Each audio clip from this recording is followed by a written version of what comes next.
रायगडसह कोकणाच्या भूमीला निसर्ग सौंदर्याचं मोठं वरदान लाभलेलं आहे।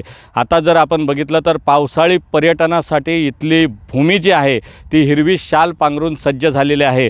कोकणामध्ये पर्यटनासाठी आता राज्य, देश आणि जगभरातील पर्यटक हे आकर्षित झालेले आहेत, कारण येथील डोंगराच्या माथ्यावरून कोसळणारे दुधारी पांढरे शुभ्र धबधबे सर्वांनाच आकर्षित करीत आहेत। याबरोबरच येथील मनमोहक निसर्ग सौंदर्य लुटण्यासाठी पर्यटकांची गर्दी होत आहे। अशातच पर्यटकांनी पर्यटनासाठी आल्यानंतरचे धोकादायक जे काही ठिकाणं आहेत त्या ठिकाणावर जाणं टाळणं देखील गरजेचं आहे।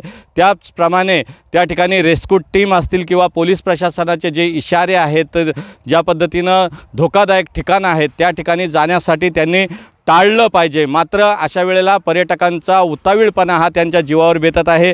काही धरणांवर तसेच काही धबधब्यांवर आता दुर्घटना घडल्याच्या आहेत। जीवघेण्या दुर्घटना घडल्यामुळं आता संपूर्ण महाराष्ट्रातील पर्यटक ज्यावेळेस कोकणात येतात त्यावेळेस त्या कोकणामध्ये मौजमस्ती करत असताना, निसर्गामध्ये त्या ठिकाणी मनमुराद आनंद लुटत असताना निसर्गाला कवेत घेण्याचा प्रयत्न कुणी करू नये असं आव्हान या ठिकाणी केलं जातं आहे। देखील पोलिसांनी आणि जिल्हा प्रशासनाने या ठिकाणी पर्यटकांना देखील सूचना आणि नियमावली दिलेली आहे, त्याचं देखील पालन त्यांनी केलं पाहिजे। रायगड जिल्ह्यासह कोकणामध्ये अनेक आकर्षक असे समुद्रकिनारे आहेत। अथांग असा सागरी किनारा 720 किलोमीटरचा कोकणाला लाभलेला आहे। मात्र या सागर किनाऱ्यावर मौजमस्ती करण्यासाठी आलेले पर्यटक असतील किंवा धबधब्यांवर मनसोक्त भिजून आनंद व्यक्त करणारे पर्यटक असतील, यांनी आपल्या जीवाचं देखील या ठिकाणी काळजी घेतली पाहिजे, कारण सर सलामत तो पगडी 50 असं म्हटलं जातं। त्यामुळं निसर्गाशी मौजमस्ती करत असताना, निसर्गाच्या सानिध्यामध्ये वावरत असताना निसर्गाला कवेत घेण्याचा प्रयत्न कुणीही करू नये।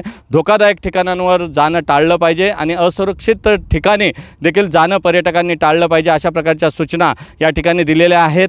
मॅक्स महाराष्ट्र देखील आवाहन करते की पर्यटकांनी आपला जीव सांभाळून या ठिकाणी मौजमस्ती केली पाहिजे।